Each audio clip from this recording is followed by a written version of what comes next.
Hello दोस्तों, तो स्वागत है आपका नर्सिंग शिक्षा के एक नए वीडियो में। आज की इस वीडियो में हम लोग बात करेंगे कि सेकंड राउंड की जो बीएससी नर्सिंग की काउंसलिंग है उसकी चॉइस फिलिंग का सही तरीका क्या है। यानी आप किस तरीके से चॉइस फिलिंग करें कि आपको गवर्नमेंट कॉलेज या आपका मन पसंदीदा टॉप के प्राइवेट कॉलेज या गवर्नमेंट कॉलेज जो भी हो वो आपको आसानी से और आराम से आपके नंबर के अनुसार मिल जाए। तो इसका सही तरीका क्या होगा, इसी के बारे में इस वीडियो में बात करने वाले हैं। तो चलिए वीडियो में आगे बढ़ते हैं, लेकिन उससे पहले देखिए, बहुत से लोग ऐसे हैं जो लोग सब्सक्राइब नहीं करते हैं लेकिन वीडियो रेगुलर देखते हैं। तो प्लीज़ आप लोग सब्सक्राइब कर लीजिए, क्योंकि इससे हम लोगों को और भी ऐसी इंफॉर्मेटिव वीडियो बनाने के लिए मोटिवेशन मिलता है। तो चलिए वीडियो में आगे बढ़ते हैं। सही तरीके का मतलब है आपका नंबर कितना है, और दूसरे राउंड में सबसे महत्वपूर्ण हो जाता है कि आपकी कैटेगरी जो है उसमें कितनी सीटें खाली बची हुई हैं। ठीक, यानी कि अगर आप ओबीसी के हैं, आपका नंबर 145 है, आपको आराम से जीएस बीएम वगैरह मिल सकते हैं। ठीक, लेकिन उसमें ओबीसी की सीट 0 खाली है।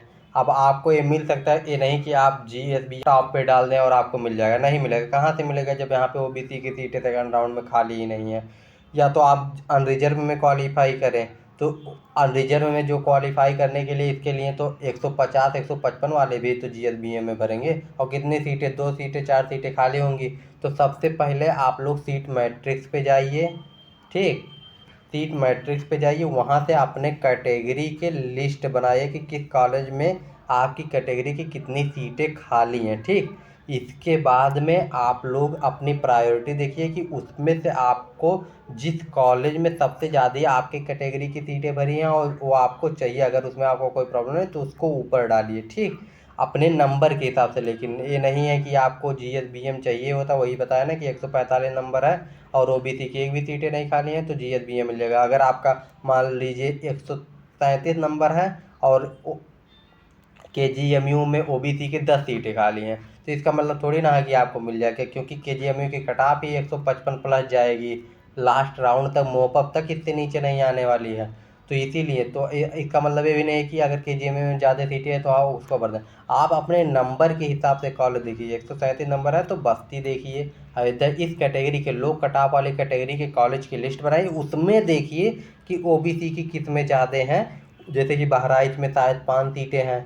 ठीक, 5 सीटें हैं। शाहजहाँपुर में भी शायद 5 सीटें ओबीसी के। तो इस हिसाब से देखिए, अपने हिसाब से पहले जाइए, उसको चेक कीजिए सीट मैट्रिक्स। उसके बाद लिस्ट बनाइए कि आपकी कैटेगरी में कहाँ पे सीटें ज़्यादा हैं, और आपके कैटेगरी यानी आपके नंबर के हिसाब से आपके कौन कौन से कॉलेज लो कट ऑफ वाले या हाई कट ऑफ वाले हैं। अगर आपका 155 नंबर है, ओबीसी से हैं और केजीएमयू, तब डाल सकते हैं क्योंकि आपको मिलने का चांस है। एसजीपीजीआई डाल सकते हैं। ठीक, तो इस हिसाब से डालिए। ये नहीं है कि आपका 155 नंबर है और आपसे सबसे टॉप कॉलेज पे बस्ती डाल दिया। ऐसा तो ये करना तो मूर्खता होगा ना। आप सैफई डालिए, जीएस बीएम डालिए, ये सब डालिए, आपको टॉप के कॉलेज मिल जाएंगे। लेकिन अगर आपका 135 136 नंबर है तो आप बस्ती को प्रायोरिटी दीजिए, क्योंकि इसके हिसाब से आपका है, तभी आपके मिलने के चांस बढ़ेंगे। नहीं तो कट ऑफ हाई तो जाएगी। 135 से नीचे कट ऑफ आने का कोई भी चांस नहीं है, ये बात ध्यान रख लीजिए। अगर आपका नंबर 130 है या इससे कम है तो आप प्राइवेट कॉलेज अगर आपको लेना है तो आप अपने टॉप प्राइवेट कॉलेजों को भी देख लीजिए, उसमें भी सीटें देख लीजिए। उसके हिसाब से गवर्नमेंट के नीचे, अगर आप एक गवर्नमेंट मान लीजिए आपको चाहते हैं तो गवर्नमेंट ऊपर डालिए, लेकिन नीचे आप प्राइवेट डाल दीजिए जिससे आपको प्राइवेट मिल जाए। कि देखिए, गवर्नमेंट के सिर्फ 227 सीटें खाली हैं। मान लीजिए फ्लोट वाले कुछ लोग छोड़ेंगे तो कहीं ना कहीं उनको मिलेगा।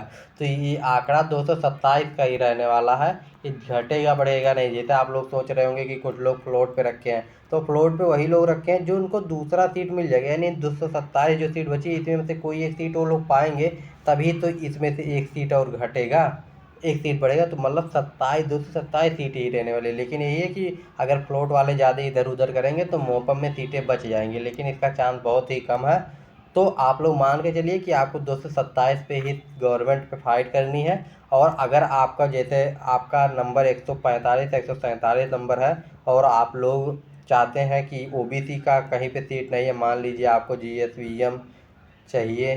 ठीक, इसमें ओबीसी की सीट नहीं है और आपका नंबर 147 148 है, तो आप चाहें तो जीएस बीएम टॉप पे डाल देंगे। हो सकता है आपको अनरिजर्व वाली सीट मिल जाए। ठीक, ए सीट मिल सकता है। ऐसा आप कर सकते हैं कि आपके नंबर हाई हो तो आप चेक कर सकते हैं थोड़ा लो कॉलेज, मीडियम वाले कॉलेज को, जैसे कि 147 48 है, बीआरडी आपको चाहिए तो आप रिजर्व में फाइट करके ले सकते हैं, ठीक। लेकिन अगर आपके नंबर कम हैं तो आप कोशिश कीजिए कि अपनी कैटेगरी के जिसमें ज़्यादा लो कैटेगरी वाले, पहले तो कॉलेज देखिए लो कट ऑफ वाले, उसके बाद उसमें देखिए आपकी कैटेगरी की सीट कितनी बची है, उसको टॉप पे डाल के लीजिए। अगर इसके बाद भी आपको कोई कन्फ्यूजन है तो कमेंट कर दीजिएगा, रिप्लाई ज़रूर देंगे। और इंस्टाग्राम पे भी मैसेज कर सकते हैं, और टेलीग्राम तो ज्वाइन कर लीजिए क्योंकि वहाँ पे पीडीएफ वगैरह देते रहते हैं। और फर्स्ट ईयर के सब्जेक्ट यानी फर्स्ट सेमेस्टर में आपके कौन कौन से सब्जेक्ट लगेंगे और बेस्ट बुक क्या है, इसका भी वीडियो बन गया है, लिंक डिस्क्रिप्शन में दिया हुआ तो वहाँ से देख सकते हैं। और कोई भी दिक्कत हो बीएससी नर्सिंग से रिलेटेड तो आप कमेंट करके पूछ सकते हैं। मिलते हैं नेक्स्ट वीडियो में। Bye bye, take care and जय हिंद।